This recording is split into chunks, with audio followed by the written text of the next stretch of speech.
What do I do at Total Awesomeness? So there's no way I can meet those expectations, but thank you very much. I'm actually very, very excited to be here.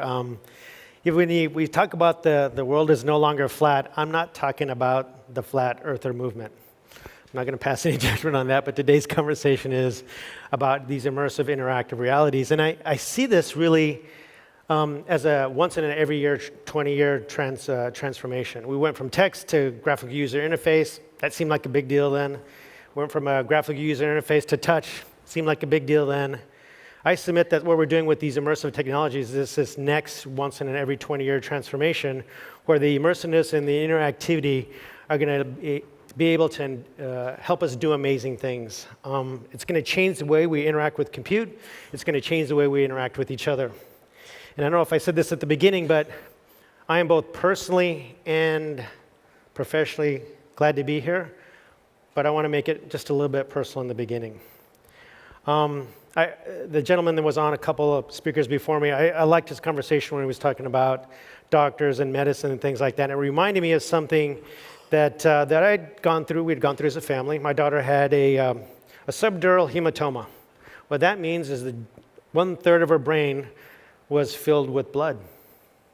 And they did an MRI, which at the time seems like really cool technology. And we looked at the MRI and I went, what the heck is that?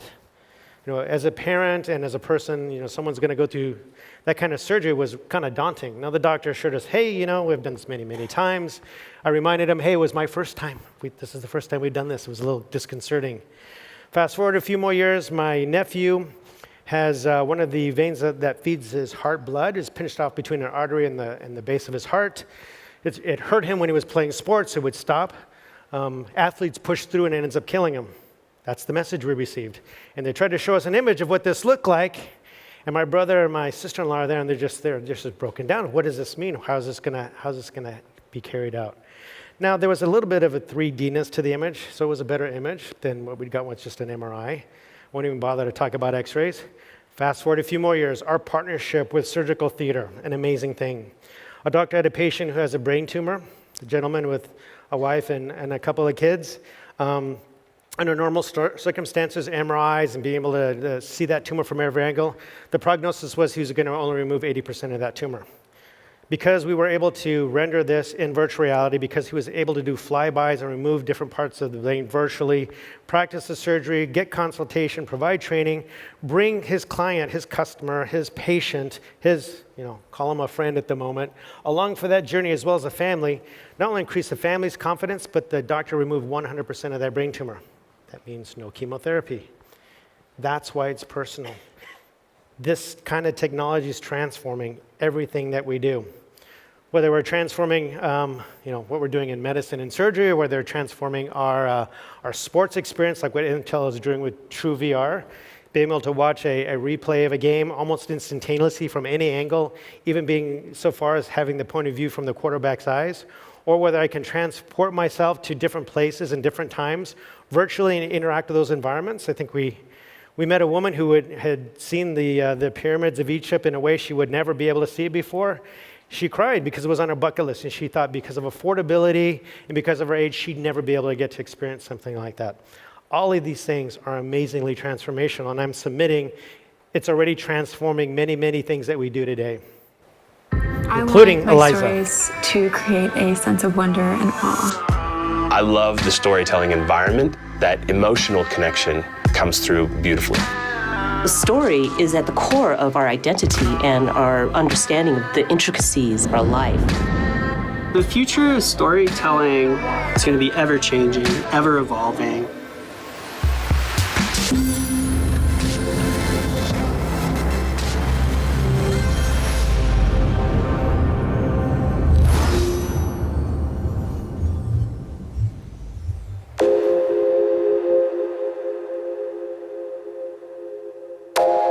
Intel is empowering storytellers to go new places, tell new kinds of stories, new forms. Here at the film festival, we're getting to see what that future looks like today.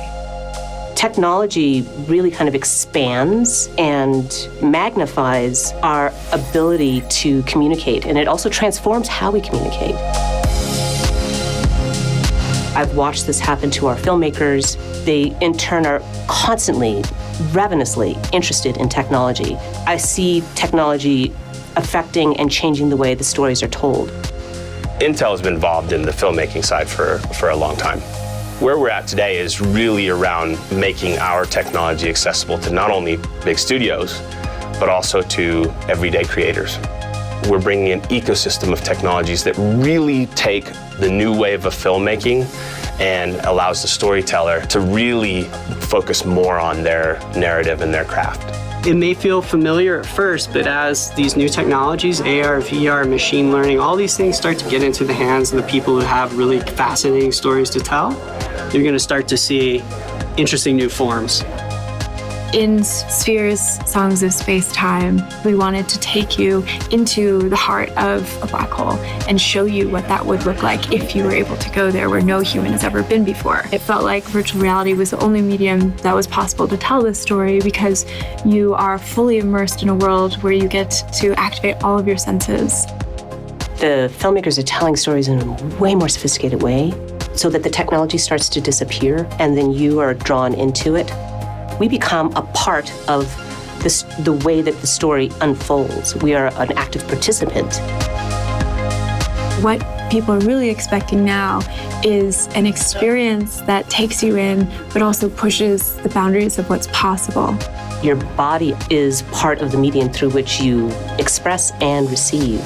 It's almost half the story of the experience is how do you respond? It's more about crafting in scenarios, putting the pieces into place that you then place your protagonist, which can be primary audience member, and then you just, knock over the dominoes and see where it goes. We're able to really take this medium and use it as a way to explore these different universes, different worlds, and make you a character in that story.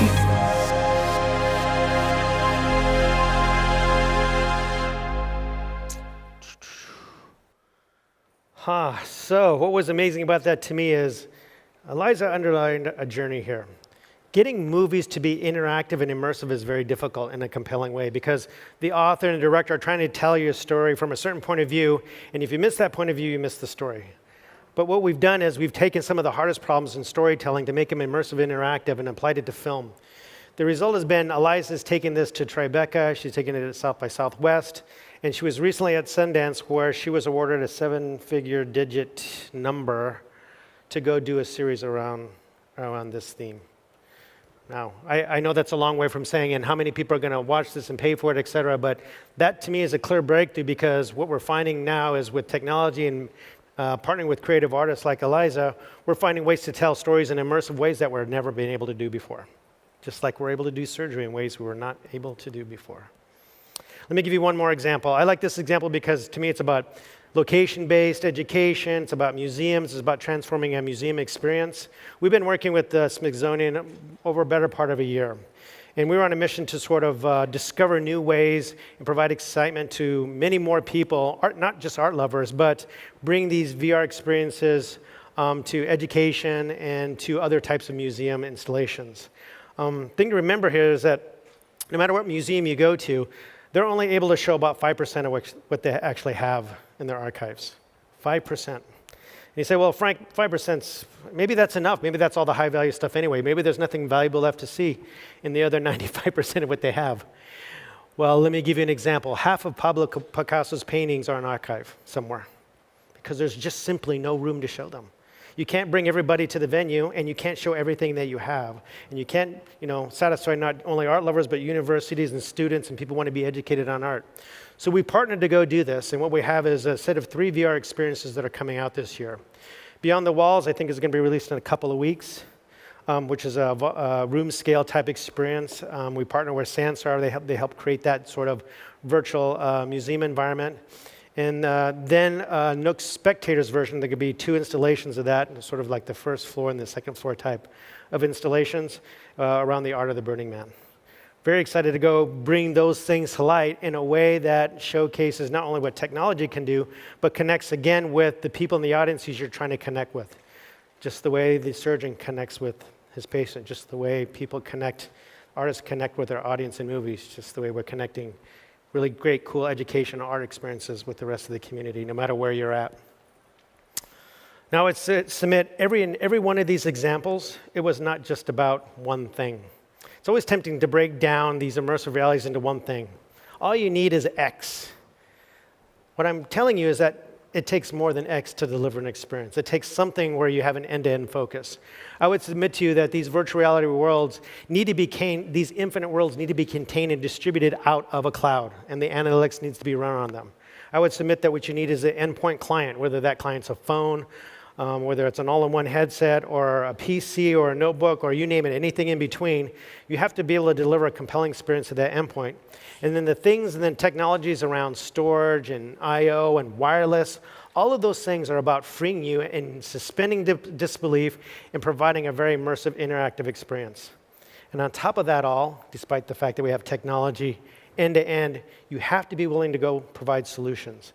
And this is where you've seen Intel lean in, and we've developed a product called True VR and True View VR. And if those of you haven't seen it, it's basically taking an NFL experience or a basketball experience and in real time be able to be any point on that court and see and replay that game from any angle.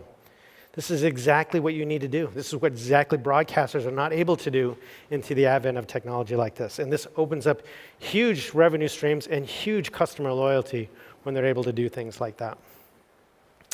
Now, last but not least, we also push the boundaries of what we can do with different types of form factors and capabilities. For using those, that new Skull Canyon, this is called Hades Canyon. It's the next unit of compute. It's a PC you can hold in the palm of your hand. I'm giving the relative size here. It's about 1.2 liters, but this is a fully performant PC. It's got a Core i7 in it. It's a K series. I don't know if you have any overclockers in here, but you can actually overclock the CPU. It has graphics, I/O, comms for a VR-capable experience. And in case you actually didn't see it up on stage, so I was just sitting here waiting for me to just kind of hold it up for you. That's what it looks like. What does that do in terms of possibilities when I want a VR experience anywhere I want, in what room I want it in, or in what location I want it to be in, or for that matter, if I want to put this in a backpack, or I want to take it to industrial design. This is a fully capable VR system. We love pushing the boundaries of what's possible with performance and power. That's why you see us lean in and develop reference cases like this. So let me conclude a little bit with this. When I say Intel's powering the immersive revolution, yes, we're powering it, but we can't do it alone. It does take a platform. It does take cloud and I/O and memory and storage and the client endpoints, and it does take solutions. But those impressive capabilities are nothing unless we partner with the industry to actually bring these to light. This is why it was so important that we work with Eliza. This is why it was so important that we work with Surgical Theater and about 20 other companies that I could have talked to you tons and tons of solutions about. But giving my small 20-minute period, I want to make sure I was impactful as I could be. So we need an industry effort on this. And what it requires is a collaboration and a co-investment in areas that bring these capabilities to light. You can tell I'm obviously bullish on this. I believe it's a once in every year transformation. And I'm excited to see, and I can clearly, from my point of view, I can clearly see where this market's going. Let's not be impatient with it, but let's make sure that we're driving this together and find out new possibilities.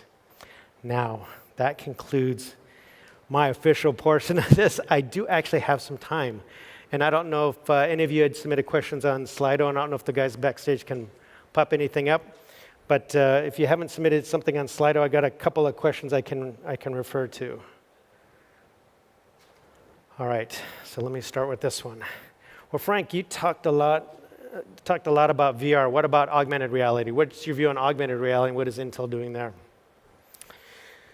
Okay, so let me submit a vision of what's going on there. I'll drag you back to, this is about an end-to-end opportunity. And for me, when I say end-to-end opportunity, this is about distributed compute.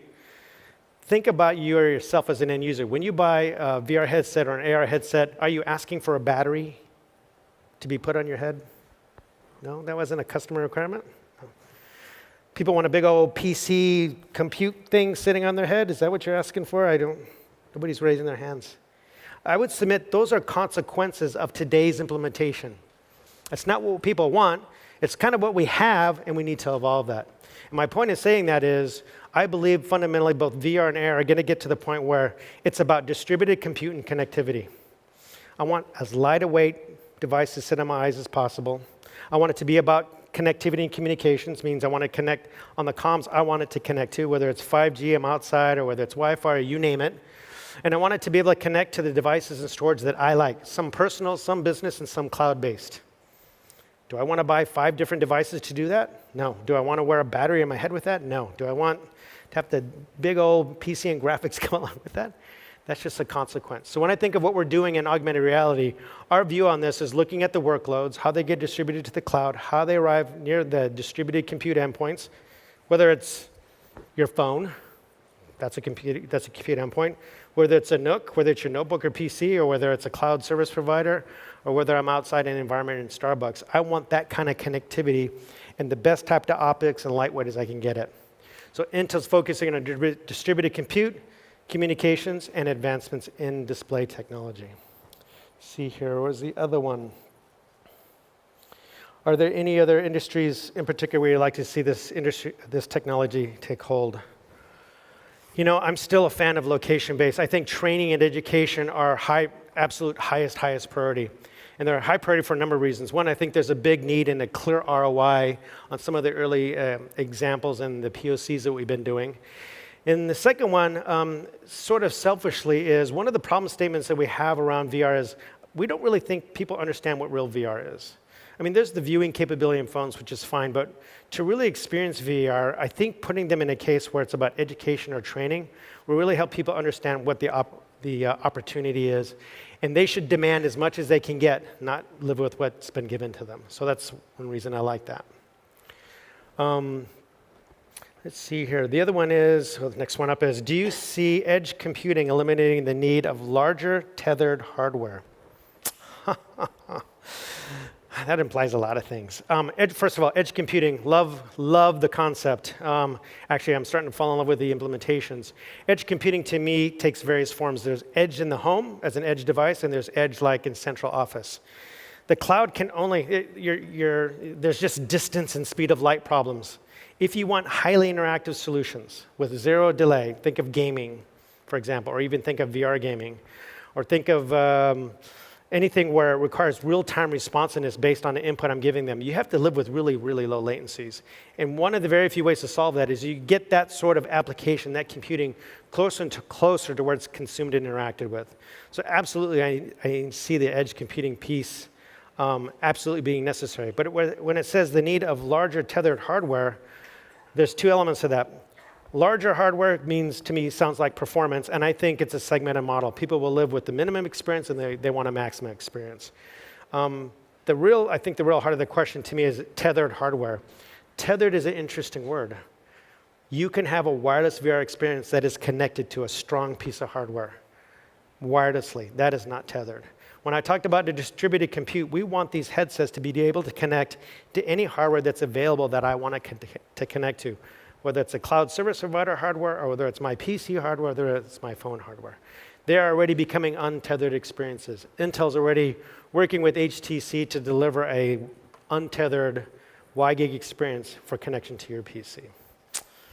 It looks like that's dead on time. I know there were more questions. I would answer more. Thank you for giving me the opportunity to describe why I'm so excited about this and where Intel's headed.